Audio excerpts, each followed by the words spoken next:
الحمد لله رب العالمين والصلاة والسلام على سيد الأنبياء والمرسلين وعلى آله الطاهرين المطهرين. أما بعد، فقد قال النبي صلى الله عليه وسلم: أدبوا أولادكم على 3 خصال: حب نبيكم وحب أهل بيته وتلاوة القرآن، أو كما قال رسول الله صلی اللہ علیہ وسلم.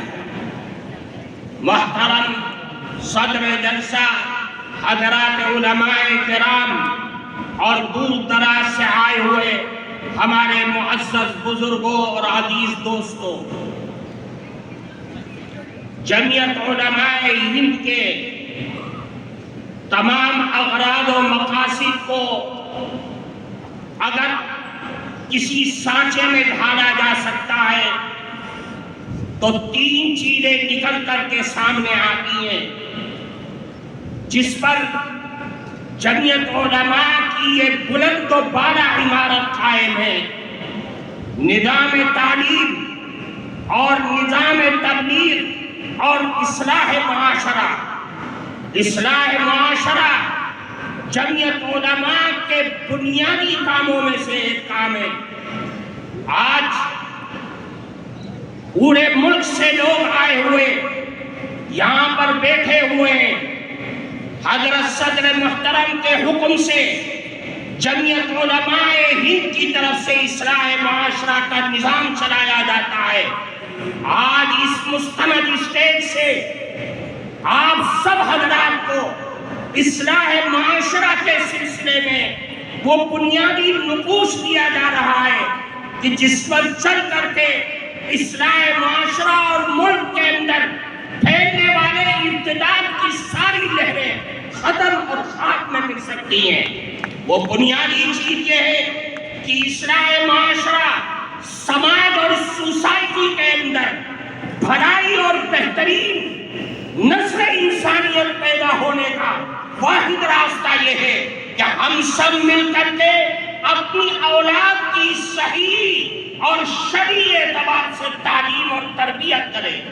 اگر ہم اپنی اولاد کی تربیت صحیح انداز میں کریں گے تو یاد رکھیے سماج میں پھیلنے والی تمام خرابیاں وہ سب کے سب ختم ہو جائیں گی. اللہ کے نبی جناب رسول اللہ صلی اللہ علیہ وسلم نے ارشاد فرمایا: ادبوا اولادکم علی 3 خصال.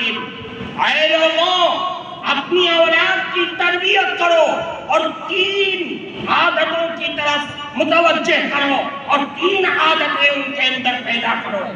سب سے پہلی چیز یہ ہے کہ اللہ کے نبی نے فرمایا اپنی اولاد کے دلوں میں، ان کے ذہنوں میں، ان کے رگ و ریشے کے اندر بچپن ہی سے رسول اللہ کی محبت پیدا کر دو، اللہ کے نبی کی محبت پیدا کرو اور اپنی اولاد کو بتلا دو کہ سب کچھ لک سکتا ہے، سب کچھ کر ساری چیزوں کا سودا کیا جا سکتا ہے، لیکن رسول اللہ کی محبت کا سودا ہرگز نہیں کیا جا سکتا.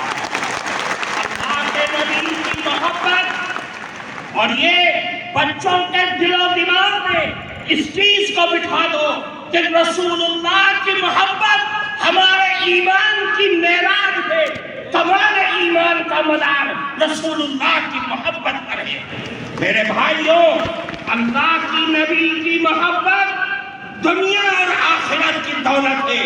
میں آپ کے سامنے ایک اللہ کے نبی کی حدیث پیش کرتا ہوں. ترمذی شریف کے اندر روایت ہے، ایک گاؤں کے ایک صحابی اللہ کے نبی کے پاس آئے اور فرمایا: اے اللہ کے نبی، متی الساعہ، قیامت کب آئے گی؟ حدیث میں ہے کہ اللہ کے نبی نماز کے لیے جا رہے تھے، کوئی جواب نہیں دیا. نماز پڑھائی، سلام پھیرا اور پلٹ گئے.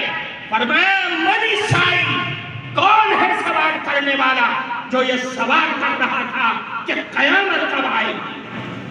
صحابی کھڑے ہو گئے اور عرض کیا اے اللہ کے نبی میں نے سوال کیا تھا کہ قیامت کب آئے گی؟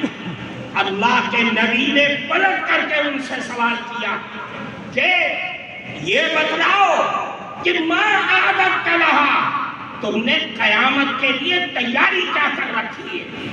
وہ صحابی تھے، صحابی کے جو دل میں ہوتا ہے وہی زبان پر ہوتا ہے۔ صحابی نے کہا اے اللہ کے نبی ما اعددت لها لا کبیر صلاۃ ولا صوم الا انی احب اللہ ورسولہ۔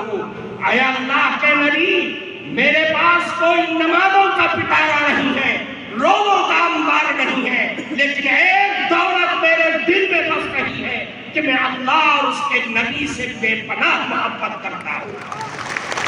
اللہ کے نبی نے فرمایا اے لوگوں، یہ اللہ کے نبی کا جواب لے کر کے یہاں سے جانا۔